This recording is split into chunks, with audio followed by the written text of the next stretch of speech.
L'effectif actuel de Barcelone est déjà suffisamment bon pour remporter la Ligue des Champions si tout le monde est en forme. Réfléchissez-y. Le Brésilien le plus en forme du monde en ce moment est Rafinha, et il joue pour le Barça. Lamine Yamal est sans doute le meilleur ailier droit de la planète aujourd'hui, et Robert Lewandowski enchaîne les buts avec aisance. Au milieu de terrain, le Barça dispose du génial et infatigable Dani Olmo.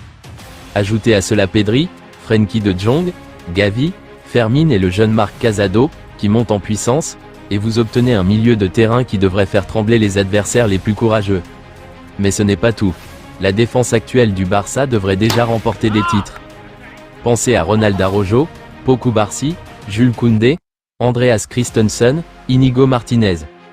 Ce groupe devrait être capable d'arrêter même la pluie. Alors, comment améliorer une équipe déjà solide en vue de la prochaine saison? Peut-être que le Barça pourrait signer Erling Haaland pour remplacer Lewandowski, qui est actuellement le joueur le plus âgé du club.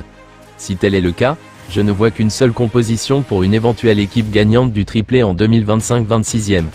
Jetez un coup d'œil à cette équipe. Les supporters de Barcelone ont reçu un chèque ouvert pour signer 2 joueurs qu'ils pouvaient pour leur club si l'argent ne les en empêchait pas. Tout le monde aurait pu deviner qu'Erling Haaland était en tête de la liste des demandes, sachant que Robert Lewandowski est probablement à bout de souffle à 36 ans. Cependant, peu de gens auraient deviné le deuxième joueur, Giorgi Mamardashvili. Le gardien géorgien joue pour le club de la Liga de Valence.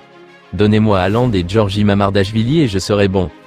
Le Barça pourrait bien recruter Haaland dans les années à venir, mais Mamardashvili, qui a excellé à l'Euro 2024, est déjà hors de portée après avoir signé pour Liverpool. Le gardien géorgien n'est prêté qu'à Valence et se rendra en Angleterre l'été prochain. Le Barça a connu quelques soucis de blessure pendant la trêve internationale d'octobre après avoir vu Robert Lewandowski et Lamine Yamal souffrir de quelques problèmes. Même si l'attaquant polonais a laissé entendre après le match nul de son équipe contre la Croatie qu'il allait bien, Hansi Flick pourrait être un peu prudent quant à la situation. On ne peut pas reprocher au manager allemand d'avoir potentiellement fait débuter Lewandowski et Yamal sur le banc ou de les avoir laissés au repos contre Séville dimanche, 20 octobre. C'est parce que le Barça a 2 gros matchs après cela, dont le match de Ligue des Champions contre le Bayern Munich et le Classico qui l'accompagne. Heureusement pour Flick, il dispose d'un effectif assez correct et d'options parmi lesquelles choisir si aucun des deux n'est pleinement en forme. Ansu Fati, pour sa part, est désormais pleinement en forme et mérite d'être titulaire si Yamal ne peut pas être présent. Pau Victor peut également occuper ce rôle de numéro 9 à la place de Lewandowski après avoir déjà réalisé des performances admirables sous la direction de Flick. Le XI potentiel de Barcelone contre Séville sans Lewandowski ni Yamal, Peña, Koundé, Cubarsí, Martinez, Baldé, Garcia, Casado, Pedri, Rafinha, Ansu, Victor. Dani Olmo ne s'est pas entraîné avec l'équipe du Barça mardi alors que l'équipe se prépare à affronter Séville ce week-end.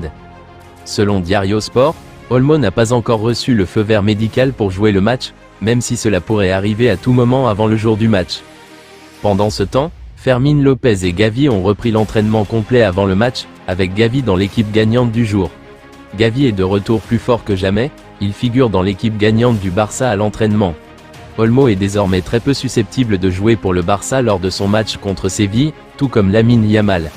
Barcelone aurait l'intention de faire revenir progressivement Dani Olmo après sa blessure, il débutera El Clasico.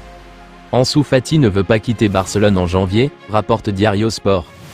Au lieu de cela, Ansu travaille très dur pour convaincre l'entraîneur du Barça Hansi Flick et gagner plus de minutes.